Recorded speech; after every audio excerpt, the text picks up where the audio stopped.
What happens when your grown children don't turn out to be the kids you raised, and perhaps they disappoint you in certain ways? A subject brought up by our next author. She has a book out called When Our Grown Kids Disappoint Us. We welcome to the program Dr. Jane Addams this morning. Hi. Good to see you, Jane.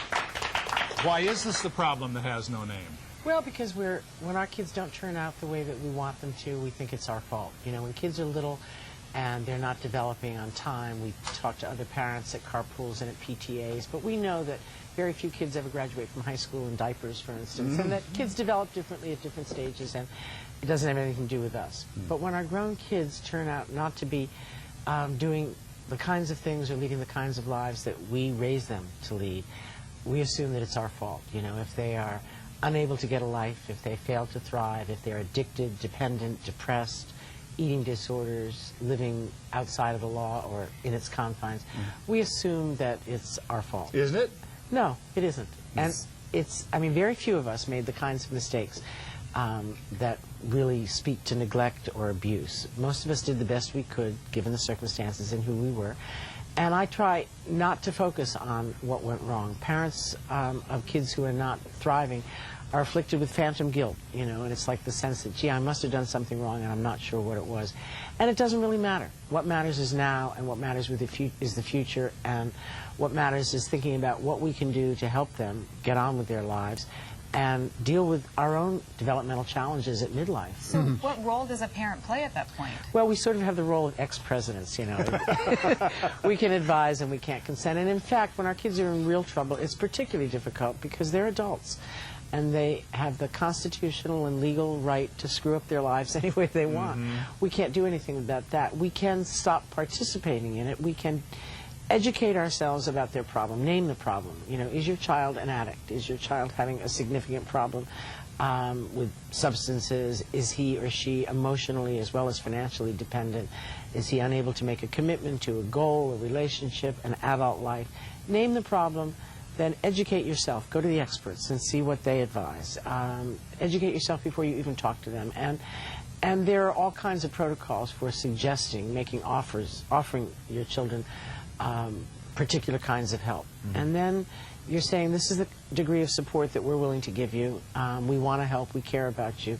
And then you need to detach from the results. Because there has to be a point of just stepping back. Well, not of stepping back from them necessarily, but stepping back from their problems. When we take ownership of the problem, then we have the responsibility for solving it. And it's not our problem. It's the same way that we take ownership of making them happy. You know, we are the first generation, we baby boomers, to value emotional fulfillment and personal happiness as the primary goal for our children.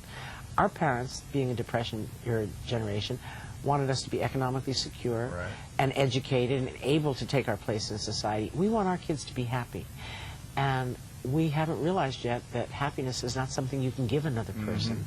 And so by setting ourselves up as the givers of happiness, we also set ourselves up to take the fall when our kids discover that real life is not all an upward trajectory. It has peaks, it has valleys, that reality for a 22-year-old facing all the kinds of things that young people are facing today is not quite the rosy future that we expected. Could it be a problem of perspective, Jane? Because put aside the serious problems of drug addiction and the huge ones, but I was very career-oriented. I wanted to do better than my dad. Yes, you did. And my grown sons are having nice careers, but it doesn't seem as important to them. Well, maybe careers are not as important because they don't necessarily define themselves by what they do is not who they are. That's what they say. And I think that's a sort of positive change. But I see that a lot of young people are expecting to live at 22 and 24 and 25 the way it took us 25 or 30 years to accomplish. They want it now. They want it now. They are really an instant gratification generation. And so when I hear about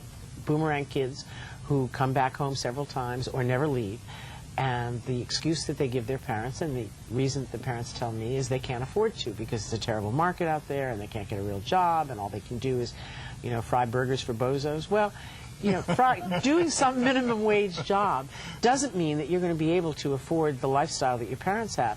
But if they were willing, say, to live 3 or 4 to a house or an apartment and to take the bus until they could afford to drive and to put off some of the gratifications of adulthood until they'd earned them, then they wouldn't still be living at home. But they don't want to give up the life that we worked so hard. And then there are those that I've known that aren't willing to go through what we went through, and they just don't want the result. If I have to do that, to get That's something, right. then I'm not going to do that. There is among a number of young people today a belief in the value of extended dependency as a lifestyle.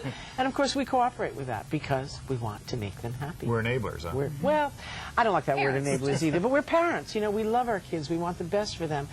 And we've been... And don't want to say, turn your back. We or don't want to appear turn our as if back. you're turning your back. We also want, with our kids, a more authentic, intimate, honest relationship than our parents mostly had with us. Mm-hmm. And so, in pursuit of that intimacy and that openness and that caring, we don't set limits that we should because we're afraid that, you know, they won't love us, that they'll leave and never come back. I mean, many of us would be delighted if they'd leave, maybe not come back.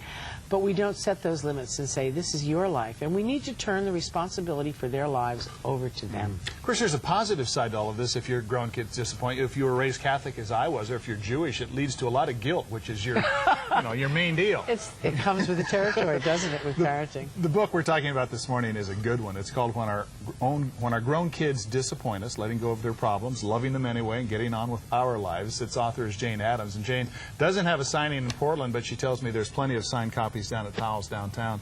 We appreciate your visit, and thanks for bringing the problem with no name to our attention. Well, thank you. It's nice to be here again. Thanks, Thank Jane. you very much. Bye-bye.